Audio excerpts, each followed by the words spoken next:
Bonjour. Bonjour. Bienvenue. Merci. Alors, on va où vous voulez en fait?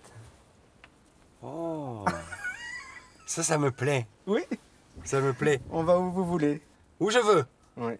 Ah, moi je sais où on va. Ça va être bien. On y va? On y va. Charcot, c'est votre nom de scène, celui du groupe rock que vous menez depuis plus d'une vingtaine d'années. Tandis qu'au civil, vous répondez au patronyme de David Bartholomé. À 10 ans, vous écrivez vos premières chansons, des rêves de rockstar plein la tête. Pour tenter de les réaliser, vous vous exilez aux États-Unis durant 5 ans, le temps d'écumer les bars de la côte ouest. À votre retour, vous remportez en 1997 le concours court-circuit sous le nom de Nose Kitchen. Vous fondez dans la foulée Charcot, avec lequel vous avez sorti 9 albums et décroché 3 octaves de la musique, dont l'une pour votre disque solo Cosmic Woo Woo.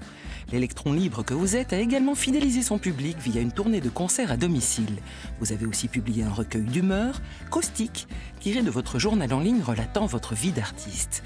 Vous revoici avec un nouvel opus intitulé Glucose, une friandise électro à contre-pied de votre pop-rock déjanté. Toujours aussi singulier, fantasque et inspiré, Mr. Charcot. C'était comment l'enfance à Arlon? L'enfance à Arlon, très originale. Ma mère était mère aubergiste de l'auberge de jeunesse d'Arlon.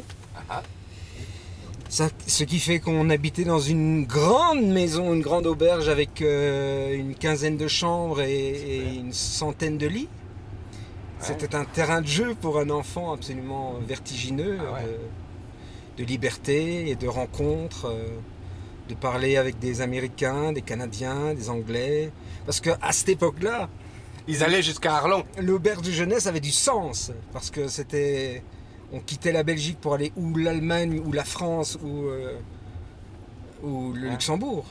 Et c'était un lieu de passage, Arlon. Et votre père? J'ai très peu connu mon père. Et quand j'étais plus adulte... Il a souhaité reprendre contact avec moi, et c'était en 2005, je m'en souviens.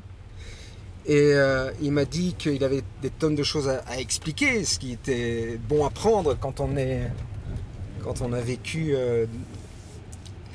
dans un no man's land d'incompréhension humainement et affectivement.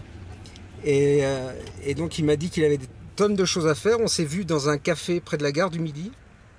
Il a commencé à me dire des choses et puis il m'a dit si tu es d'accord, on va reprendre régulièrement nos rencontres et je vais tout te dire. Et puis 2 jours après, il a fait un AVC et il a perdu l'usage de la parole.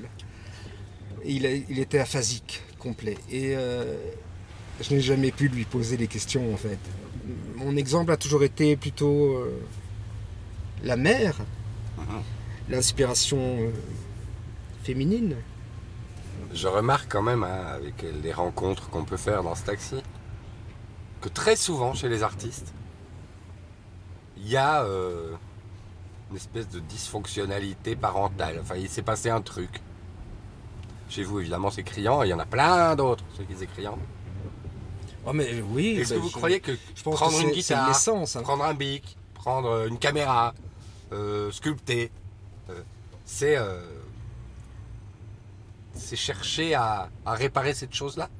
Ça dépend des individus. Il y a des individus qui vont vivre ça relativement bien. Il y en a d'autres qui vont rechercher dans la création des réponses. Je pense que c'est un peu mon cas. Un peu?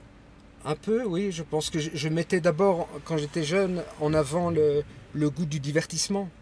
Ah. Avant de rechercher à combler par une reconnaissance éventuelle ou par un magma de créativité et de trouver des réponses dans le regard des autres. Vous vous souvenez la première fois où vous avez joué de la guitare, chanté une chanson et que des gens devant ont écouté et ensuite fait ce truc magique qui est d'applaudir?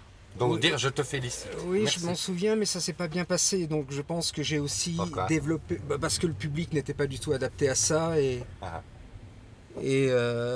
n'était pas adapté du tout. C'était un public de centre de vacances en Hollande.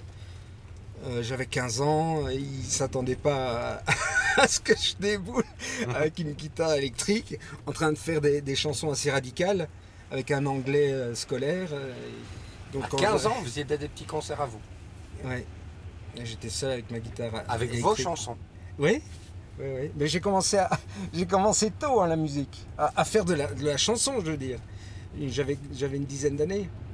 Vous pouvez pas me chanter de votre chanson de quand vous aviez 10 Quand ans. j'avais 10 ans, ça faisait moi je vis dans les toilettes. Il n'y a rien qui presse. En anglais, water closet. J'ai plus de papier. Toilette. C'était un truc comme ça. Là, je chante beaucoup moins bien.